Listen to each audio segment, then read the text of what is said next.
is up, guys, and welcome to another episode of The Nexus.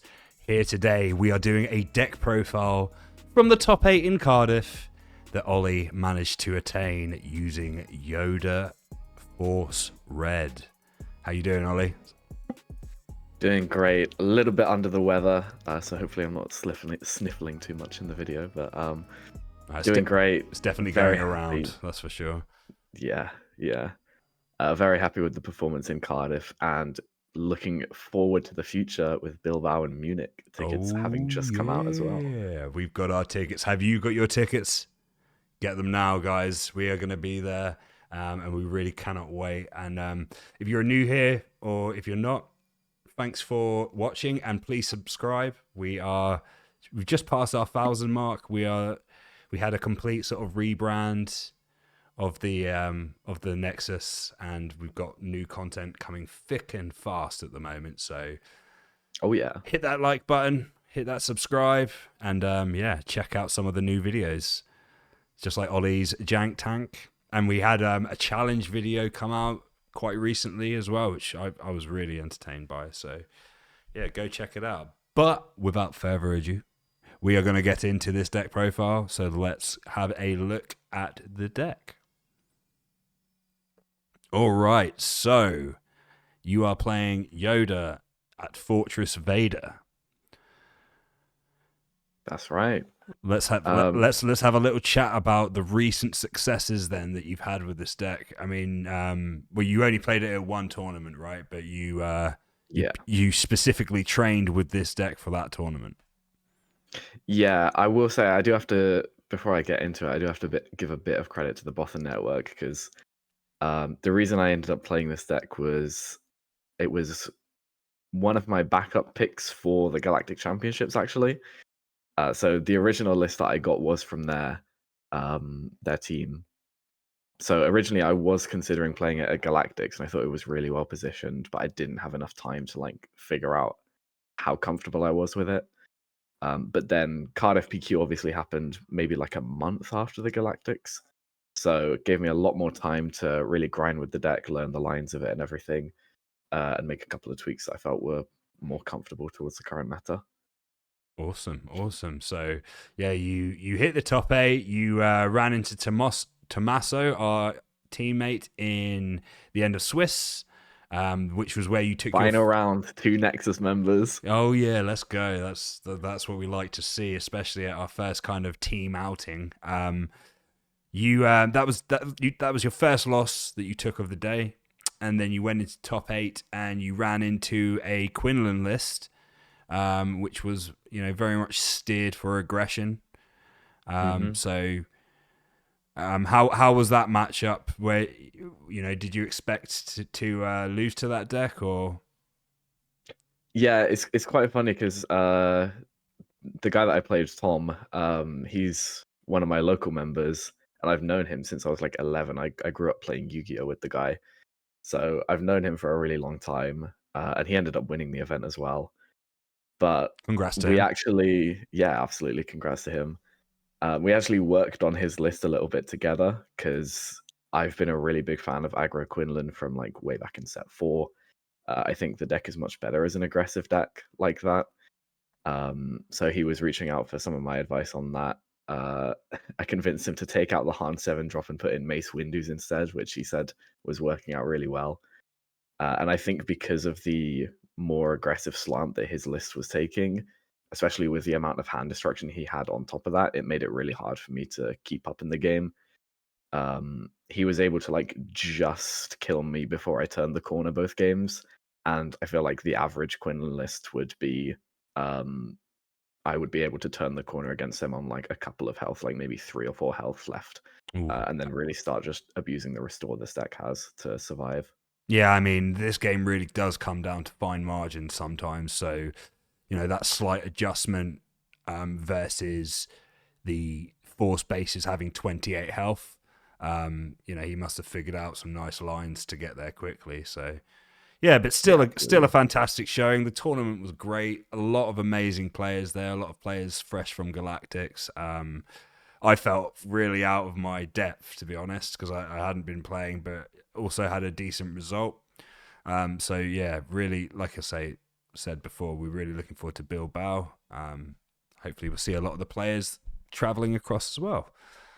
So yeah, let's go to a full explanation of basically how the deck works and sort of the best lines. So, do you want to take us through, you know, your best sort of turn 1, 2, 3, and 4, like your ideal sort of plays? And you can also, you know, talk about what how you try to trap your opponents to get the advantage early game, because obviously this is got a level of control to it, so he wants to hit that later game and hit 7 resources. So take us through how you get to there.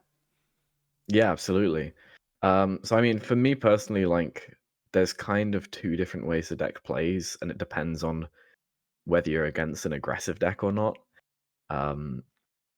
Because a lot of the time this deck just wants to like kill the opponent's units and get to the late game. This deck is a control deck, or it's at least a much slower mid-range deck than like your Han 2 blues, which is why I wanted to take it to the event, was to eat up all of those Han 2 blues and other like mid-range decks.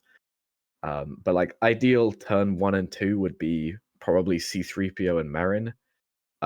They have really fun synergy because Merrin can so easily just like clean up units on her own, whilst you have mana left on each of your turns to keep playing out more cards. And then because Merrin's killing a unit every turn, you can use your leader effect every turn, which means you can draw a card off C-3po every turn. And it just means like you're triggering Rey all the time and you're drawing a bunch of cards to just keep playing out. If you're against a more aggressive deck, sometimes if you can't stabilize a Merrin, you have like open fires, force throws, and force lightnings to try and stabilize. One of the really big things I like about this deck, as opposed to a deck like Han 2 Blue, is although this deck is a blue, white, red force-based deck, it doesn't really rely on having the force rule that much. You see we have Chirrut and Kiadimundi in the list, but there aren't any other force payoffs. Yeah, that's true. And the deck naturally wants to run a lot of card draw anyways, because you want to be triggering your Reys as much as you can. So you don't necessarily need to be resolving Kiadimundis that often throughout matches. You have C-3po, you have Night Sister Warrior, you have Owen Lars. Like you already have ways to draw a bunch of cards and to cycle to your good stuff just with the leader ability. So yeah, I mean, it's good. It's good not to have all your eggs in one basket, as they say. Exactly. Yeah. So you know, being able to draw across the deck is very important, and I think that's something that's kind of grown into Star Wars as more sets have come out. There's been, you know, more synergies like this. Obviously, 3PO, a set 1 card with lots of potential, but you know, these leaders like Han and Yoda that can really utilize 3PO have made it very interesting, and we all love a bit of value, right? Oh, definitely. That's like my whole identity in card games. Exactly, yeah. Just going back to Open Fire. Open Fire is a really prevalent card in this meta currently. Do you think it's really important to be playing around that card when you're playing against aggression decks in general?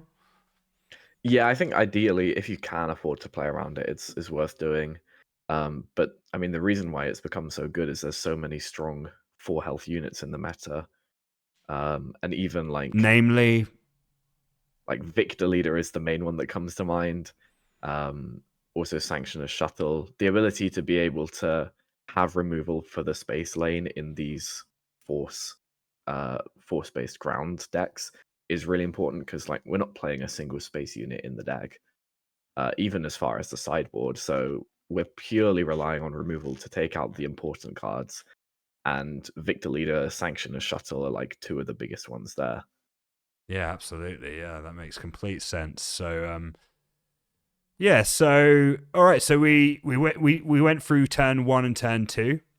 You know, at that point, you're hoping to have removed an opponent's card and have a bit of board advantage. Where would you go from there? Obviously, Kiadi Monday is obviously, you know, your greatest forecast.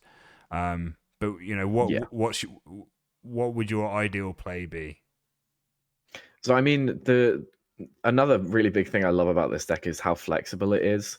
There isn't after like turn 1, turn 2, there isn't really an ideal set of play lines. And even on turn 1 and turn 2, there's a bunch of different options based on like matchups. But the main thing is I often really enjoy going wide with the deck. There are a lot of times on turn 2 where I'll drop another 2-drop alongside Owen Lars. Turn 3, I'll drop double 2-drop because of the amount of card draw this deck can generate with those early drops, C-3po and Nicest Warrior.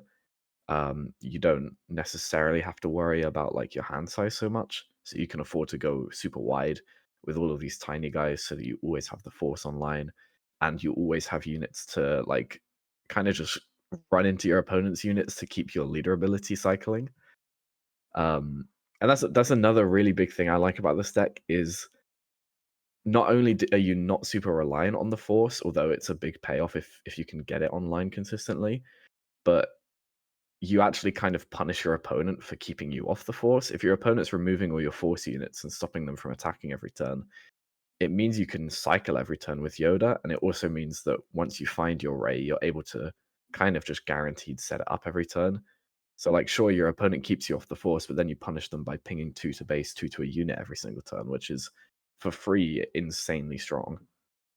Yeah, I mean, in my opinion, it's problematic, but that's another story Yeah, entirely. maybe.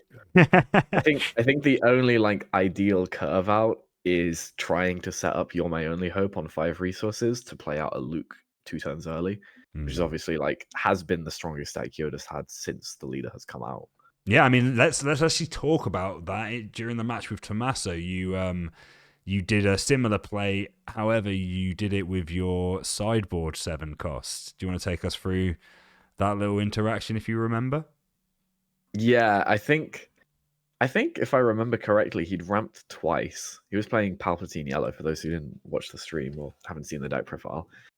Um, but I'm pretty sure he'd ramped twice, so he was on 7 resources when I was on my 5, and he'd played a Vader that had spawned in like a Bazine and something else.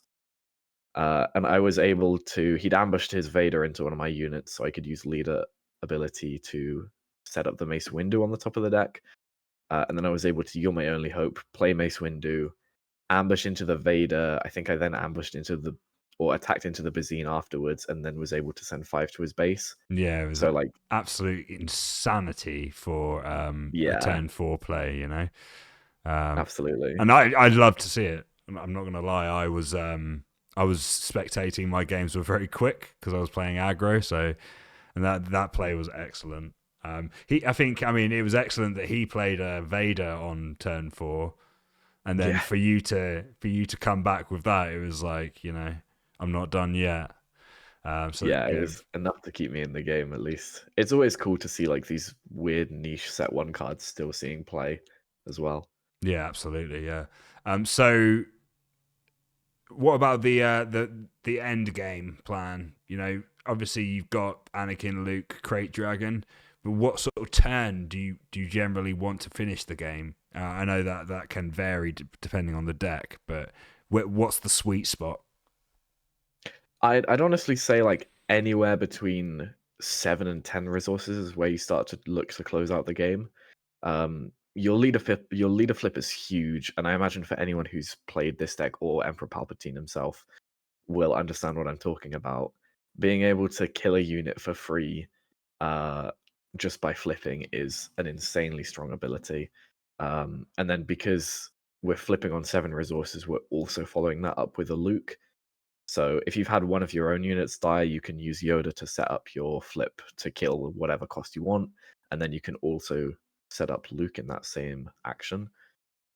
So you're basically going to kill 2 units with that play, and establish a total of 5 restore on the board, with Yoda ready to potentially kill another unit, restore you 2.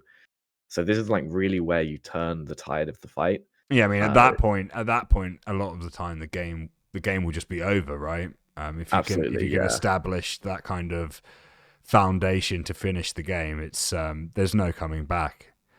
Yeah, you're killing like up to 3 units, setting up the restore 5, healing 2 immediately, and it's such a huge swing, honestly. And that's really where you start to like look to race the opponent, because even if you've got a lot of damage on your base, you've probably cleared their board and you're healing 5 every turn. So you can just start hitting them for 10 between your leader and Luke every turn. And over the course of the next 3 turns, even if they're on 0 damage, that'll kill them. So that's kind of where the tide starts to turn. And then, like, if they start killing your units, you've got more Lukes, you've got Anakin, and you've got the one-off Crate Dragon to try and get you there. Yeah, Luke is a solid card. It's going to be very missed when rotation comes, for sure. But I'm sure there'll be an adequate replacement, no doubt. Let's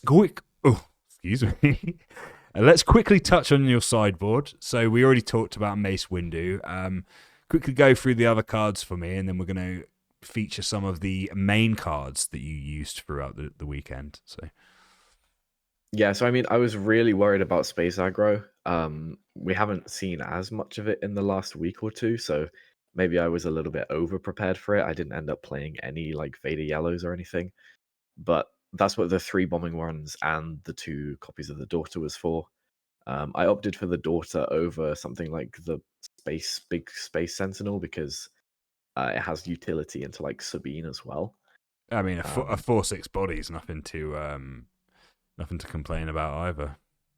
Yeah, absolutely. And also, like, I can cheat it out with You're My Only Hope on turn 2, and I feel like it's better to cheat that out in most matchups than the Space Sentinel. And then the rest of it was kind of all for control, like direct hits to deal with Avengers, Devastators, Rivals Fall as well, as more removal, but also something that can hit bigger leaders. And then Mason Crate Dragon just for like extra damage pushes, especially against Data Vault. Like, you want cards like that to be able to get you there. You have gradual chip damage with the Rays and with all of your weenies early on, but sometimes the deck can struggle to close out games if they have good answers for your leader flip turns, like Super Laser Blast. Yeah, which is an awful card to run into when you're enjoying your game. Yeah. So let's move on to the card review. All right, so the number 1 lady, there she is, Rey with a dagger. Talk about this card. Talk about some of the best plays you had with this and why this card is one of the staples of Yoda. Yeah, so I mean, this is, in my opinion, the reason to play Yoda Red. I genuinely think if this card wasn't printed, even with Force Throw around and Force Lightning, you'd probably be looking at a lot more like Yoda Green popping up than Red, to be honest. But this card is like the real reason to be playing Red. So for people that don't know, explain the full playline synergy and how you can utilize this card on every turn once you've got it in your hand. Of course. So you can't trigger this card with your normal draw for turn, because it has to be drawn during the action phase. So it has to be drawn by another ability, basically. You can sometimes just like top deck this off of Yoda's skill to draw a card, or like your other card draw, and that feels great. And I've had a lot of opponents complain about like me just top decking the Rey and winning the game off it sometimes. But the way that you really like consistently abuse this and set this up is you have a multitude of card draw effects in the Yoda deck already. And once you find a copy of this card, you go kill one of their units, or you kill like one of your units by running it in or trading. You use your leader ability to draw a card. You put the Rey from your hand to the top of the deck, and then you use another card draw effect. Maybe you play a Ki-Adi-Mundi, you attack with your C-3po, something like that. You draw the Rey that you've just put on the top of the deck, you flip it up to your opponent, and you go deal 2 damage, deal 2 damage. And you can basically set that up every turn once you get the lines of it consistently as well. Especially with C-3po or Merrin, they become like the real big ways to enable it. Let's move on to 3PO, as he's next on your There he list is. of top cards. So similar to Rey, you can basically manipulate your cards in order to draw them. This is a great engine to get additional draws during your action phase. Would you say this is an integral card into the deck? Yeah, definitely. I mean, there's a big reason why it's the only non-force turn 1 play in the deck. because it is so insane for what the deck is trying to do. Obviously, similar to your Han 4 Tarkin Town deck, you draw this in your opening hand and it's basically going to draw you a card every turn. But also because you have Rey in the deck, it's even better because you're able to set up your Rey so consistently with it. The real reason why this card is so good with Rey is because Rey inherently is best in the early game. Like, it's a very early game focused card, and there's a lot of times where I start to like not bother about setting it up the later the game goes. And the reason for that is the 2 damage on the units is most impactful during the early game where units have lower health. The only problem with that is that in the early game, you don't have the total resources to be able to use a spell to kill a unit and to use a card draw effect at the same time. You kind of can only do one or the other, just because you can't play that many cards. So why C-3PO is so strong is it's just a permanent effect on the board that every turn says, if I kill a unit, I'm drawing a card this turn. And so you can spend all of your mana to go open, like on turn 2, you can go open fire, kill a unit, or you can just spend all your mana to kill a guy. And then you don't have to worry about setting up another card draw effect like Kiadi Mundi or something. You can just go, I'll swing with C-3PO, cool 5, and I've drawn the Rey that I've stacked on top. You don't have to worry about spending mana on it every turn, which is the real reason why it's so strong. Yeah, I mean, excellent synergy. We like triggering effects from other effects, and as we said before, it's all about that value, baby. Oh yeah. Talking of value, and another card from the new set. She's a vixen, this Lady Merrin. Yeah.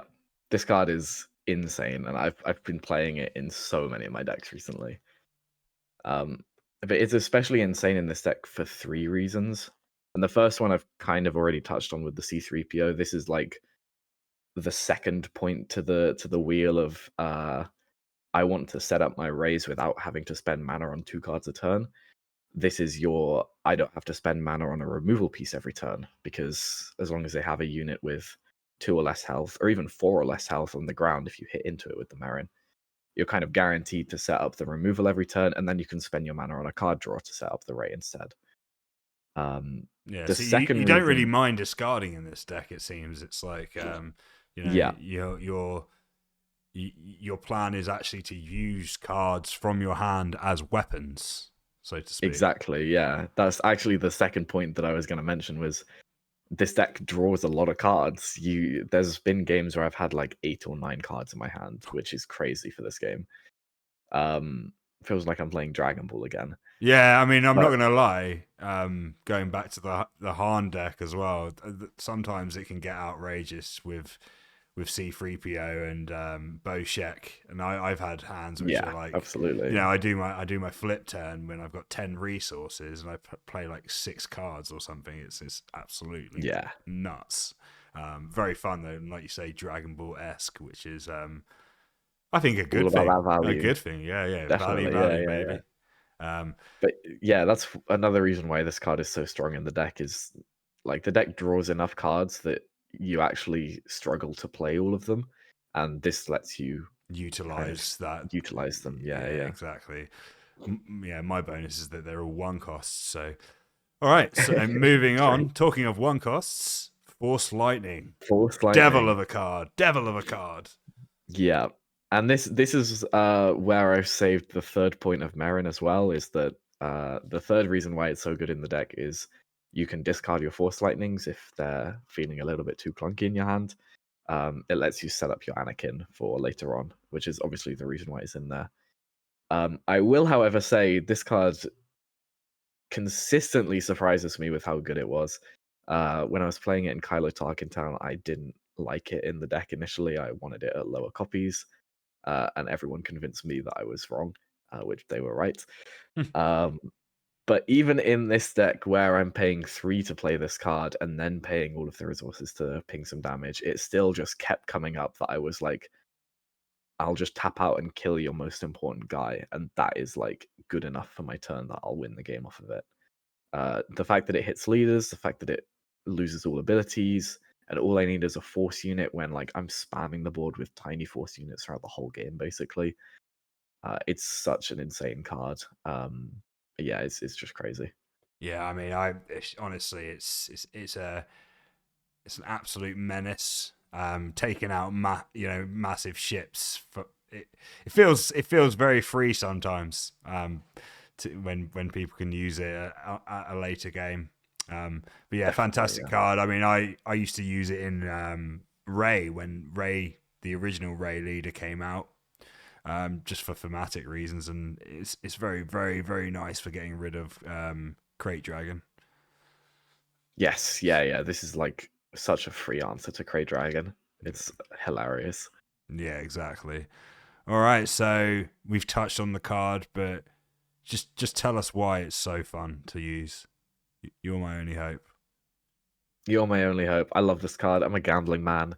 I'll play this card blind a lot of the time, just because I have like not a great play at the time.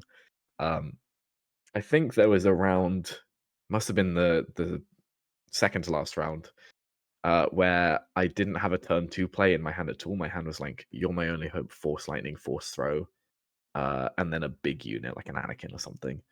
And I was like, well, just gonna play You're My Only Hope and hope I hit something. And I top decked the 5-cost Rey, so I got to play a 5/5 on turn 2, which was like insanely good. Yeah, that's nuts. Yeah, Yeah, pretty fun. completely blind as well because I didn't have a unit that I could use to trigger Yoda. Um, But yeah, it's but yeah, all Force part of the Lightning. gamble, I guess. Yeah, You're My Only Hope, even not Force Lightning, is the best. It's been kind of the best card in the deck since the leader came out. We've been able to play Luke on 5 because of this card. And that's really why it's in here. There's situations where you're able to also play Anakin now because Anakin is just a cheaper Luke. And you're even able to play Anakin a turn earlier with this. But most of the time, you're just looking to like drop Luke on 5. And one of the main things that I learned throughout the tournament was that I was resourcing this card too much and wasn't playing towards that play line as much as I should be. Which I think caused me to drop a couple games here and there where I shouldn't have.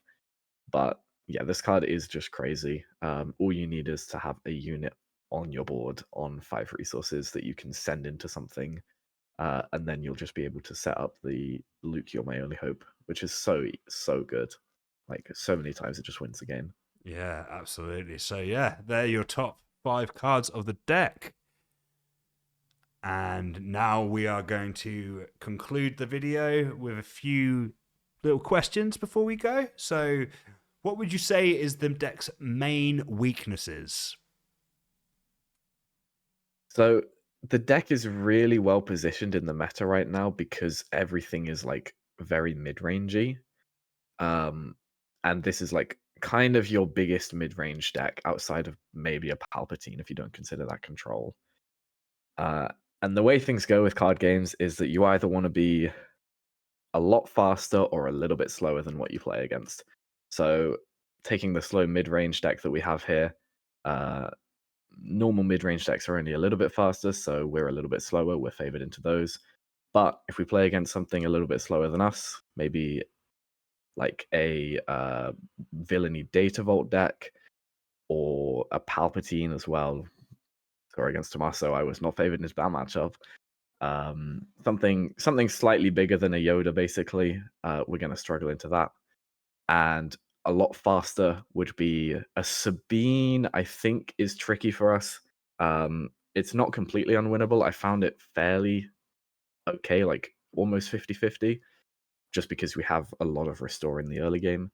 But what really, really screws us is the Vader Yellow and the space aggro in general.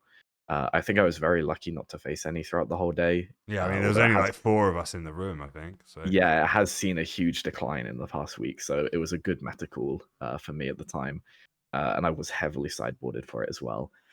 But I think even with the sideboard, it's still an unfavored matchup, which is why it's so tricky. Like it felt like in testing, I had to see multiple bombing runs to be able to play the game, or I had to like open up Merrin and they don't have the shuttle. But yeah, Vader Yellow is a real problem for this deck, from what I found at least. So otherwise, yeah, mainly just like slightly bigger control decks or space aggro would be what I'd say. all right, cool. So yeah, thanks, Ollie. Been a great video. Got any conclusions, like any changes you'd make just before you go, and if you've got any shout outs or anything regarding the deck? I know you already shouted out Boffin Network. Yeah, of course. In terms of changes, not entirely sure I can think of any off the top of my head. I felt pretty like I ended up grinding this deck a lot, so I felt pretty comfortable with where it was at by the end of it. Maybe the sideboard, I might. One card I was considering for a while was Tech. I think Tech could see its way into the main or side somewhere to help with those like I love Tech. What a grindier, card. bigger control decks as well. Yeah.